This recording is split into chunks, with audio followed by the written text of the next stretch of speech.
सोपी आहे आणि मोस्ट ऑफ द घरामध्ये मखाना अवेलेबल असतो. तर संध्याकाळच्या भुकेसाठी मी अशी रेसिपी दाखवणार आहे. मला अक्षरशः संध्याकाळला खरंच भूक लागलेली आहे, काही नाही आहे काही खायला, तर माझ्याकडे मखाना आहेत तर मी पटापट बनवू शकते ही रेसिपी. तर तुम्हाला आज दाखवत आहे चटपटीत असे रोस्टेड मसाला मखाना. अतिशय कमी टाईममध्ये होतात, फटाफट होतात आणि आपली भूक ही मिटून जाईल. तर सुरुवात करूया. 1 कप मखाना घेतलेला आहे. स्लो गॅसवर आपल्याला मखाने परतून घ्यायचे आहे 7 ते 8 मिनिटं. चला 7 ते 8 मिनिटं झालेली आहे. हे बघा क्रिस्पी असे झालेले आहेत. आता त्याच कढईमध्ये आपल्याला तेल घालायचं आहे. एकदम 1 चमचा मी घालत आहे. चिमूटभर तिखट घालत आहे, लाल तिखट, चिमूटभर हळद, चिमूटभर धने पावडर, चिमूटभर गरम मसाला आणि चवीनुसार मीठ.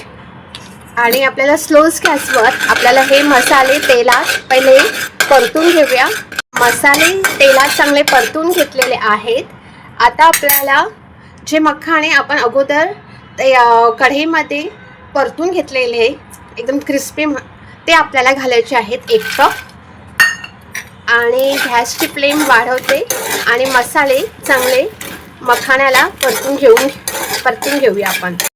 आपले तयार झाले क्विकली चटपटीत असे मखाण्याची रेसिपी आपली तयार झालेली आहे. तुम्ही बघू शकता रोस्टेड मसाला मखाना एकदम क्रिस्पी आहे. हे बघा एकदम क्रिस्पी आपण रोस्ट केलेले आहे. आणि बेसिक मसाल्यामध्ये आपण हे मसाले मध्ये आपण रोस्टेड मसाला मखाना बनवलेला आहे.